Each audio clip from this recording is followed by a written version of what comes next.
for the spring semester. I'm Monica Scott. I'm a mentor and a Mentor-Protégé. The first student success study session of the semester will be held tonight in Doak Hall, room 101 from 6 to 8 p.m. These study sessions provide opportunities for our projects to study together in discipline-specific groups and receive additional academic assistance. Various tutors will be on site to assist them. Your assistance in urging your proteges to attend is greatly appreciated. Hi, I'm Sean Scully. I'm a mentor cluster leader also. Tomorrow, Tuesday, February 6th, is an opportunity for proteges who are interested in pursuing careers in business, going to law school or to graduate school to gain more information. Business, law, and graduate school informational will be held in the education building basement from 5:30 to 7. Please encourage your proteges to attend the Utilizing and Maximizing Library Resources workshop on Wednesday, February 7th from 5:30 to 7 in the library, room 309. The interactive workshop is designed to familiarize them on how the library may benefit them academically. Please remember, mentors and proteges are required to maintain weekly contact with a minimum of 2 face-to-face interactions per month. Please notify your MCL or Mentor-Tech or office, if Mentor-Tech office, if you are having difficulty making contact. Just as a reminder, our proteges are required to attend a minimum of 3 academic and 1 social event per semester. Please encourage them to come to the office in advance if they have conflicts that will keep them from meeting the requirements. This afternoon's luncheon is designed to provide us with information to strengthen our relationships with our proteges. And here is the Mentor-Tech Director, Corey Powell. Thank you. Before I speak, I would like to bring to the mic the Associate Vice President of Diversity, Equity, and Inclusion, Dr. Paul Frazier.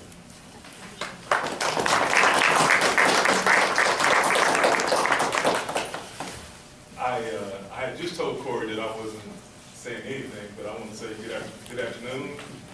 Welcome back. Thank you. If we're already having a study session, that means students are in full tilt on studying, should be anyway. And I want to thank you again for all of your help with those individuals. We are fastly approaching some record numbers with tutors, and as the semester goes through, we have more students that are in desperate need of mentors, so we appreciate you. And if there are other individuals who you work with, who you're friends with, who you're associated with, that desire to be a mentor, we encourage them to join us as well. Thank you, Dr. Frazier.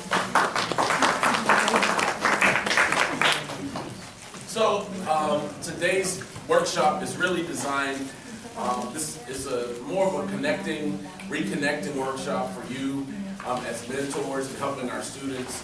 And so what I want you to do is we're going to do all of this and get you out on time. There's some information we want to share with you, but we also believe there's value in you sharing one with the other.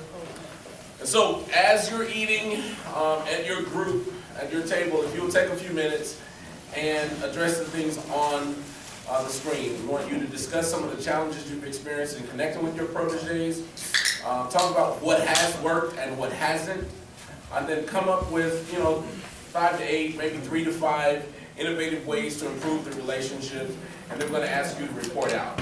Okay? I'm going to give you about 5 minutes to do what's on the screen.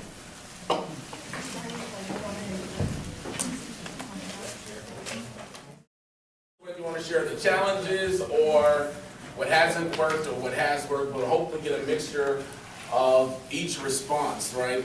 Because it's very important that you cross-pollinate, and this is what these luncheons are really designed to do, for you to get information, but also to share information because you're out there doing it, and so you see and hear things that we don't necessarily get to hear and see in our office. So, who wants to go first? Which table?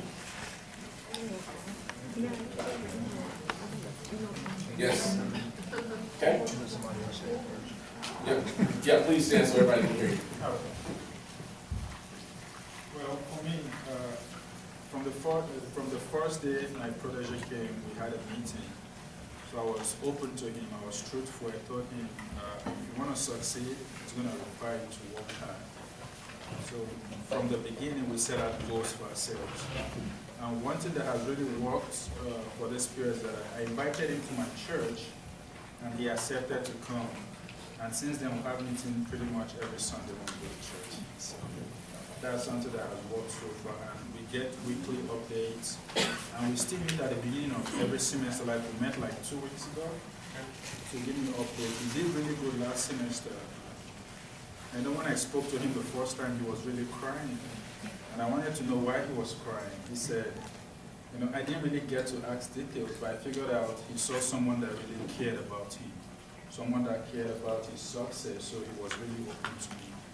And at the beginning of this semester, I spoke to him again. So he seemed to be comfortable where he is right now.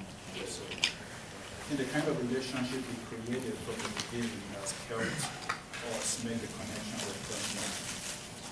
Thanks for sharing. Appreciate that so much. Next. Everybody's gonna go, so leave the table. Next table, please. Yes. This is perhaps to work off that. We were all talking about our experience this semester, and forgive me if I'm mischaracterizing what we said. But having proteges that don't necessarily so obviously seem to need our help, that they're not particularly struggling with their academics, their personal life seems to be in order, and so on and so forth. We didn't have that moment at the beginning where they were able to communicate to us, you know, this is what I really need, and this is what we work together. And that has tended to be then a sort of problem with us going through, and just in terms of how we think we can help them, but also, you know, in terms of keeping in touch and so on and so forth, it's not sort of as clear. And we think, in some ways, for our proteges, it's not clear for them what they think they're getting out of the organization. And we were just thinking in terms of something that may have helped us with our proteges at the beginning of the year is on that first day when we meet them, whether there can be some sort of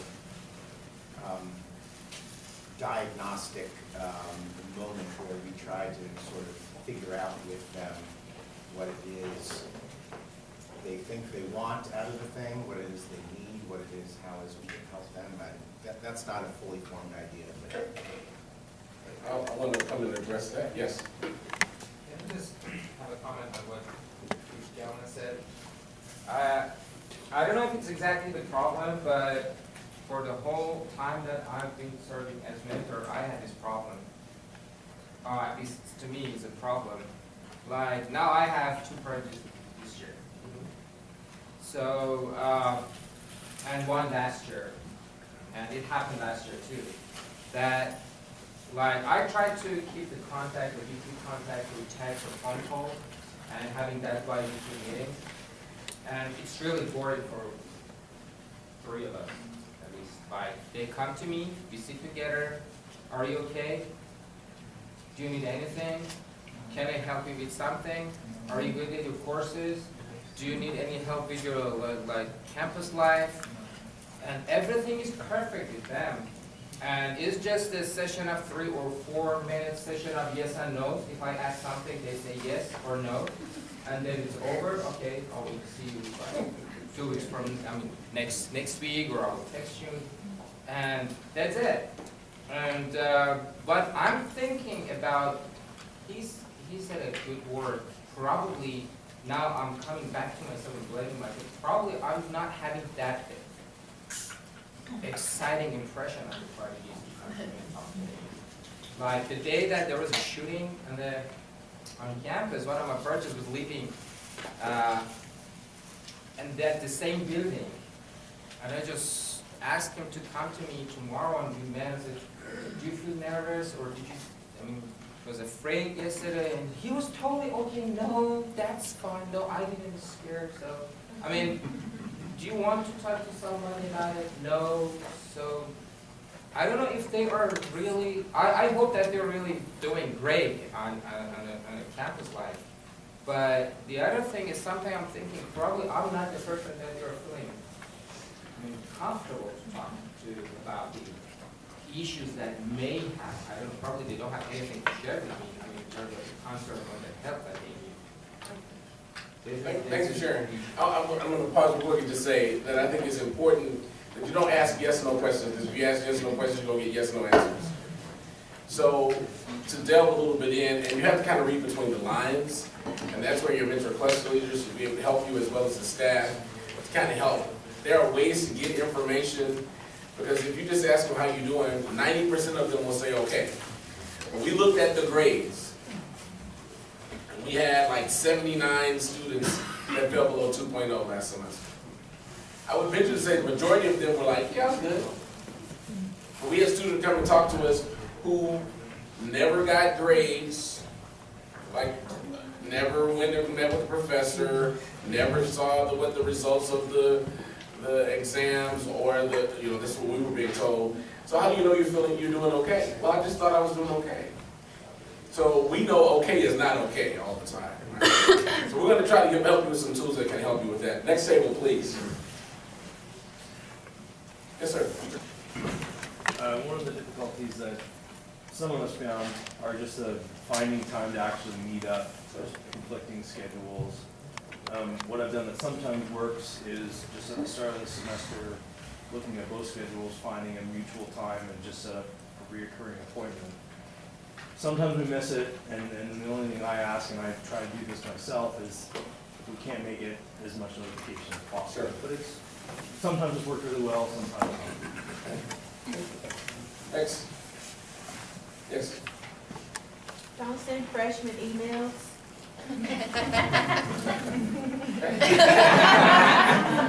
Yes. I kind of found the opposite with my student. He's a computer science major, and he really prefers email. We tried some text, but he's very closed in and withdrawn, and he doesn't really want to talk on the phone. But when I email him, he emails back right away every time. And it just took a few tries for me to figure out how to talk to him. He told me early on his mom signed him up. So talking to him has been kind of like, he treats me like I'm trying to interrogate him. He just doesn't want to give up any secrets, but we've gotten better. Okay. Each person is different, so you have to find what works and connects with that particular student. There's no magic formula that's universal. The best thing that I can say is ask your students, what's your preferred method of communication? And then use that. And then if they don't follow up with that, say, well, now, you said this is how you want to communicate. Has that changed? What do we need to do? Nobody wants to feel like they're interrogated. You don't respond to your mentor cluster leaders. When they call you and it's like, how things good? I mean, the same way, so you treat them the same way. So let's model. So we challenge them to ask you questions. We challenge them, you want to build a relationship. And like any other relationship, it takes time. It does not happen instantaneously. You have to build that rapport so they feel like, okay, this guy is really looking out for me. He's not just a spy for my mother. Right? This person really is intrigued and concerned about my future, and we're going to talk a little bit more about that. Next table, please. Yes? So we talked about how your first semester with your new mentor is like a learning curve, and how you have to, as a mentor, not really get frustrated because what might have worked with your last project isn't going to work with this one, and you just got to keep on plugging away, but also understand that you might not get the feedback you want, Right. but that shouldn't discourage you from still trying to figure out what you need to do to kind of initially make that connection, because it isn't just fireworks the first time you do it. Absolutely. They don't know what they don't know. They don't know what they don't know. In most cases, they are clueless. Keep in mind, a few months ago, they were in high school. If they're freshmen, okay? And even if they aren't, just remember, when you were their age, were you the most responsive? Were you? And also you have to keep in mind, there is a generational gap. And not even if you are, and I got some bad flack about like I beat up millennials. I don't really mean to.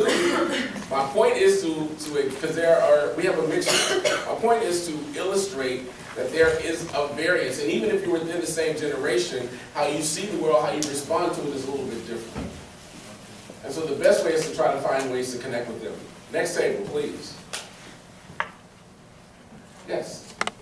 So you talked a little bit about keeping proteges motivated academically, and I think we kind of discussed setting minor weekly goals that they can accomplish, like even if it's like block 3 hours in the course of a week or two, just studying on class, and then have them come back with a bi-weekly meetings, kind of like saying, like, did you do this, did you do this, did you do this, kind of like try to keep them accountable throughout the semester instead of just looking at like the end product. Absolutely. Little nuggets go a long way. Anyone else? Yes. Our table discussed how sometimes you have to try a few different modes of communication, email. So I think we had a couple of these themes come up. Sometimes it's email, sometimes it's text, sometimes it's a phone call. And you just gotta try, it might take a while to figure out that person's way of communicating. Also, to maybe if they mention that they're gonna start a new job, to kind of try to take, so what hours are that, so you can kind of get an idea of when they might have free time, because you're more likely to reach them if they're not in the middle of working or something like that. That's excellent. We give you a module, we have what we call match modules, that kind of courses out or takes out into consideration and charts out what's going on in the student's life during that period of time, with some guide questions that coincide with our events and things of that nature. If you use that, it's a really good, it gives you some talking points. It gives you some questions to ask them. It gives you some ideas that can hopefully nudge some conversations. But if you ask me how I'm doing, I'm okay. A couple of days ago, we had a student in the office where everybody said, I walked in the middle of a conversation, they're like, oh my gosh, they asked, like, how are you doing? And the student went on and, like, listed all the things that was going on. And, like, they said, like, we've heard this 3 times. And she was like, well, don't ask me how I'm doing. If you don't ask, you ask me how I'm doing, I'm telling you. This happened, this happened, this happened, and this happened. But what we do is this gratuitous, hey, how are you? And keep on moving, because we really don't have time to answer, to hear. And so we become accustomed to that, so people just give you the canned answer versus really being honest. So what we want to try to do is get beyond the surface and really get to the substantive. You guys over here, ladies?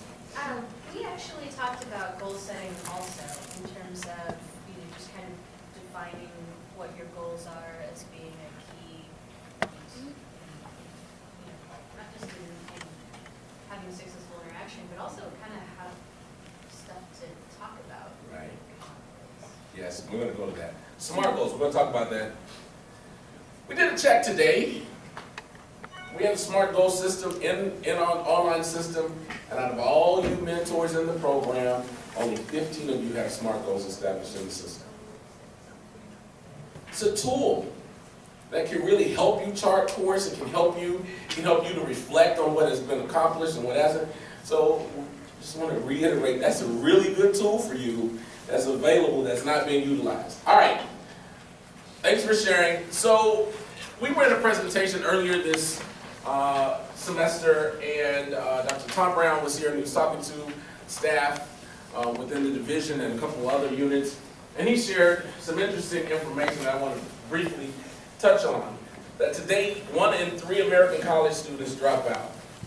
And our goal here at Mentor-Tech is to retain our students, but also to increase their graduation rates. You are crucially important in helping us to reach our goals.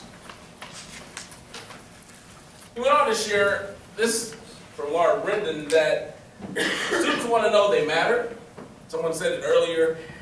They want to know somebody cares about them. And they want to know they're capable learners. If I ask students, when we have students who come in at the end of the semester and at midterms who are not doing well academically, we ask them, did you have to study in high school? 95% of them say no. And high school was just, they could get by without having to really put in the work. And so many of them don't have the study skills, and sometimes they don't feel like they're capable learners because they've never been challenged. And so for the very first time they're being challenged, and they don't have necessarily the skill set to put it together. Like they know this stuff, but they don't know what they know.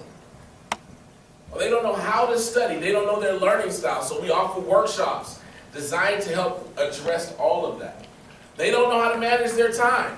Number one reason. What happened? I manage my time. Prioritizing. They have some struggles. These are areas that you can use your own life experience, your work experience, your past academic experience, or your current academic experience to use and say, hey, when I was your age, when I remember when I was a student, this is what I was doing. Like, be a little transparent with them. Because then it opens the door for them to, oh, really? Like, we do this workshop called Successful Failures. And in that, I tell them that I was on academic suspension twice, academic probation a bunch of times. And I went home and had to work a whole year and come back and like afterwards they're like coming to me like, oh my God, you? Yes. Because I was like you. I was chilling and wasting money and not really taking advantage of the opportunity. So being honest opens the door. They need to know that they are capable learners, that they can do it. He said these are 2 reasons students leave university. Incongruence, meaning what they experienced is not what they expected. They had these preconceived notions. They've watched movies about college life. And they get here and realize, a little bit different. Sometimes they've heard from their peers or their friends or their older siblings or cousins what it was going to be like, but then they come to a totally different environment. So the adjustment part, isolation, the inability to connect with significant members of the community, which is why we try to address that. Without knowing this, years and years ago, we asked students what are the 4 reasons they would leave the university. They said, cannot afford to stay. They said, I don't like Lubbock. Don't feel welcome. Don't feel academically prepared. You will help by connecting them with the resources that are available on campus, by being that voice of reason, that person who can help them navigate the murky waters of this university. Often there is this Grand Canyon, Nimco said, between the reality of what higher education institutions promise and their new view books and what they see on the website. So they look at our pictures and then they come. Or we go out and we recruit them and we say, and then they get here and they're like, not what I expected. That isolation, the more actively engaged students are with college faculty and staff, with other students, and with the subject matter they're studying, the more likely they are to learn and persist. We give them a pack leader within their college, within their majors if possible, so that they have a direct link. We pair them with you, because you've been here, whether you've been here 6 weeks, or you've been here a year, or 20 years. I saw Jerry walk in. Jerry, you've been on campus how long? 16 years. You've been in Mentor-Protégé how long? Going on 16. So you got some experience. Now, you may be a brand new mentor, but you have resources within your cohort of mentors that you can, hey, have you seen this before? I can tell you, Ernestine Dukes was one of our first mentors. The students we had in 2002 and the students we have in 2018, completely different. Their approach, their communication styles is completely different. So we have to adjust to help them. He shared this model, which I thought was really, really interesting. So students come in with pre-entry attributes. They have skills, they have ideas, they come in, they get in with those intentions, their goals, and their commitments, and then they have these experiences that either help them with their integration or not. And then that can change and modify their intentions, their goals, and commitments. But then you get to this point where you have to make a decision. Am I going to persist? Or am I going on? Our job is to really help them grow or reaffirm what they already have decided. Sometimes it is saying, you know what, you do need to take a break. You got a lot going on right now. One semester, I had a student whose mother was a victim of a murder-suicide. The student was the only child of the mother. The student had to go deal with all of the illegal stuff and the property and the wills and all of that in addition to mourning. And I said to the student, if you need to, we can get you withdrawn from this semester. And she was like, no. And she was going back and forth to another state, handling business and still on it. And that semester had a 3.8. Graduated and is now an attorney. Not every student has what it takes to persevere through those things. Like sometimes they need to take a break. Sometimes they need some mental health assistance, right? Students dealing with illness themselves. Breakups, we minimize those. Get over it, you'll have another one in a minute. But for them, that was their work. We've been together since elementary school. We really weren't dating, but we were planning it, right? High school, they went to separate colleges, and now what? So let's look at some ways, some real practical ways that you can help your proteges. Because they all have a heights that they're trying to go. And it's your job as mentors to ask, where do you want to go? And if they don't know, help them discover it. But we want to help them. One of the big ways, the easiest ways you can do this is to help them improve their communication skills. I get letters, a request for letters of recommendation, and some of them write like they text. With abbreviations, and you got to have like a decoding little. Then you think like, what's going on? What does this mean? I'm like, no, help them frame them, help them understand. We want to groom them into being culturally competent leaders. We want to enable them to relate to diverse groups and individuals. We want to help them to develop strong communication skills so they can handle situations appropriately. I have students come in who want to appeal a grade or are upset about it. We explain the process, we explain, here are the steps, and we say, okay, talk to me as if you're, I'm the person. Well, see, what had happened was, let's start over. Man, they be tripping. Let's start over. Like, for many, this is the first time they're in a situation where they're speaking to authority. And some of them shy away from it. Because it's just like this. There are some cultural differences in the way we communicate. Help bolster their self-esteem. Point out skills and talents that they're not necessarily recognizing. Man, I noticed this drawing thing, you're really good at this. Have you ever thought about maybe graphic design or, nah, this is just a hobby. Like, oh, this is really good. Let's explore the possibilities of this. You're intrigued about this. I see that you are, every time something happens politically, let's go. All right, how do we help hone that? Because most of us did not necessarily start out knowing exactly what we wanted to do. And even if we had that in our mind, it's changed quite a bit. Yes? Yes or no? Talk to me. Because when I was in third grade, I told my second grade teacher, I said, Miss Steen, I'm going to be a doctor. I'm going to have a baby blue Cadillac. I'm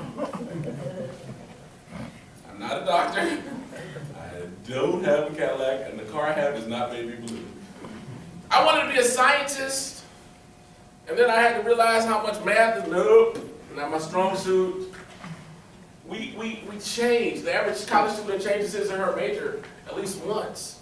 So having conversations with them to find out what they're passionate about and honing those, bolstering their self-esteem, and then please help recognize and celebrate the accomplishments, whether they're small or large. Gosh, this test is really, I don't know. Dr. Dean's test, we hear that all the time. Come back, how'd you do? Got a C. Okay.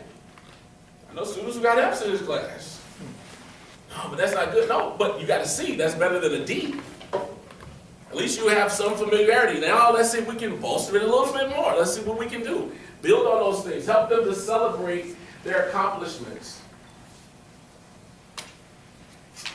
Encourage those career explorations. Brainstorm. What are the possibilities? What do you want to do with your major? One of the questions I ask them all the time. What's your major? What do you want to do? I don't know.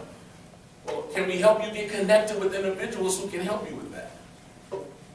Right? Introduce them to your colleagues, your friends, those individuals who can also serve as resources to them. Encourage them to attend networking events. Encourage them. We have career events. We have the grad school, law school, business school workshop this week. Go. Talk to people who are doing what you want to do. They don't think that way. Oh, I don't know. It was interesting. We had a networking reception, and there was one of our student leaders who is exceptionally shy, and there are people at the table who are doing what it is the student desires to do, and I was like, go, oh, I can't. Why not? I don't know what to say. Just say hello. Tell them your major. They'll lean in on, I promise you. Oh, I just can't. Can you go with me? I heard you talking to other people. Come on, let's go. Building those bridges. Don't be afraid to ask them about their academic progress. Again, don't ask yes, no questions. What was your goal for this semester academically? What was your GPA goal? Did you reach it? What class was the most challenging class you had? What'd you learn? Are you retaking it? Let's look at your schedule for this semester. Tell me what's your plan for this semester. Wow, you're taking 18 hours. How are you going to manage your time with 18 hours and be in your organizations? Well, I don't know. Let's talk about that. You see what I'm saying? Like, you got to lean in on it. They'll give you information that they don't know that they need to give you. Ask about their progress on their papers and those tests. Offer to assist them with tutoring, proofreading if you have expertise. At the very least, encourage them to come to the things that we're offering them. Anthony is one of our chemistry professors. We had so many students like, oh, chemistry. So he's like, Anthony, you mind coming? Comes and he tutors and brings others to come and tutor students with chemistry for free. Now, you have to bring your work. You have to bring questions. We have mentors who are there to read over their papers.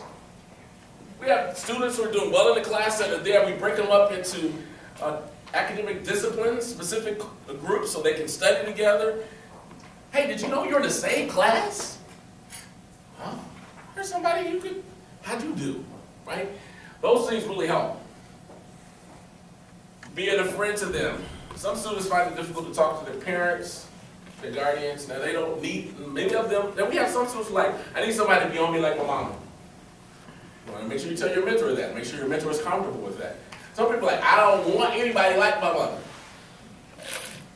Okay, so you have a different approach. But if you build a rapport with them, sometimes it's like with us, all of us as adults. We test people with a little information, and based on how they respond to that, we determine what else we can share. Right? If you overreact, you don't get a word from me. But if they find you, what's your opinion? Like, I get asked questions all the time. Literally, I had a student come to me and said, I have a boyfriend and a girlfriend, help me choose. I'm not doing that. I can give you some resources. I can listen to you. I'm not making it. Man, can you talk to my mom, please? I want to change my major. I can help you talk to your mom. I'm not going to get between you and your mom. Right? Being that friend, that trusted, being that cheerleader and that champion, it really goes a long way in helping them. So I'm going to talk about short-term goals real quick, and we'll get you out of here. SMART goals are short-term goals. They're focus-oriented. They're detailed, attainable. They're measurable. They enhance growth. And it all relates to the focus of the program. They should not be as long-term, they should not be vague, they shouldn't be unattainable, they shouldn't be unmeasurable, and they shouldn't prohibit growth. Now, SMART goals can be a part of long-term goals, but SMART goals really help you hone in on the steps to be taken. All of it's here. If you go, and we're going to send you the link again that walks you through. We have a YouTube channel that walks you through the steps for doing it online. Yes, sir. So I'm glad that you reminded us, because at the beginning of the semester I meant to put in the SMART goals. I have one protege who's graduating this year, and so one of the SMART goal efforts is to prepare for that. She wants to go to graduate school, and so we're going through the process of figuring out what it is that she has to do to get from undergraduate to graduate. But I was going to suggest for the program that when all students are graduating, that maybe we should have like a little track or a page somewhere that says, "I'm done. What next?" You know, kind of. I see the end of the line. Yes. What do I do next? So we have a workshop series called Before the Gown, and these are essential skills that students need to have before graduating to help them make those connections. And that came about because we had a student come and share with me honestly that he purposely delayed graduating because he understood and knew school, but he didn't know life. And that there were skills that we were missing and that we weren't offering them, so we began to interject those. My goal is always to have that opportunity to sit down with every graduating senior and have a conversation about their future. Sometimes that happens, sometimes it doesn't. But that's something that you can help them with, and if there are things that we need to offer or resources, please let us know.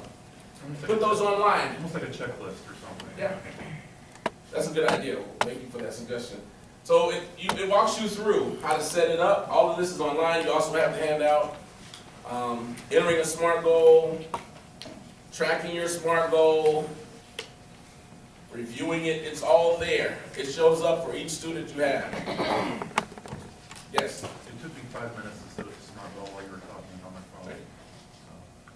Thank you. So 16. That number should go up after today. It's a tool that's there, and it makes it easy because it'll stay with that student, it'll stay with your record. So you can go back and look over a course, so you've been matching with a student for 3 years, 4 years, you'll be able to go back and reflect on what has happened. Now, there is a limit, so we put a date limit on the SMART goals because we want you to work on it within a semester. So you can't set a 4-year SMART goal. Remember, they're short term.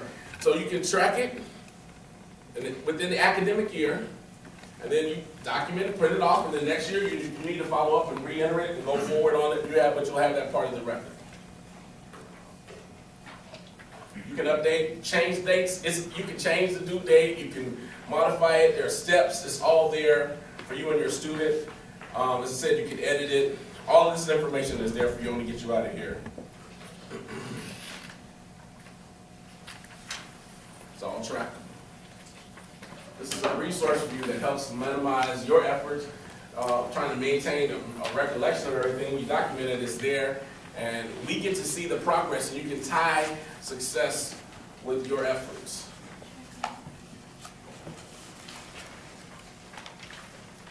All right, you gotta wrap it up, but please remember you have life experience that they don't. They don't know what they don't know. And I heard the question, like sometimes it looks like you don't know, it's not clear what the student wants, but they signed up for a reason. Some of the parents signed them up, but the kids stayed in. And we tried to minimize the ability for parents to sign them up because the student you got to have their R number and their E-rater and all of that stuff. Yet some parents are sitting there like sign up and the kids don't want to get in. If a student is non-responsive, he or she does not show interest, we need to know that. Because then we have a system in place to begin to just, hey, are you in or out? Because I'll tell you right now, we still have students that are unmatched on our waiting list who want mentors. So if a student is non-responsive, they're not doing what they need to do, we drop students all of the time. We send them a letter, they got 5 days to respond, we send them an email. If they don't respond, we say thank you very much, we're always here if you need us, next. Because I don't want to lose mentors because of a student not being interested. Utilize SMART goals and know that you have support. That's really what this is about. You have support within this room, you have support within the staff who are willing to, people who are willing to help you. Questions? Is this helpful? Yes or no? Be honest. You have the evaluation.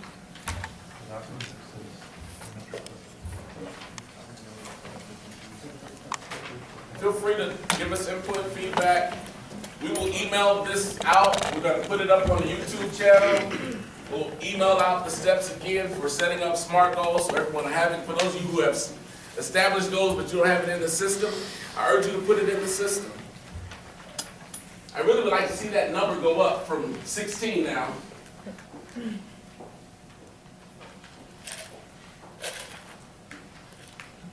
There are no other questions. I want to say thank you for serving as mentors.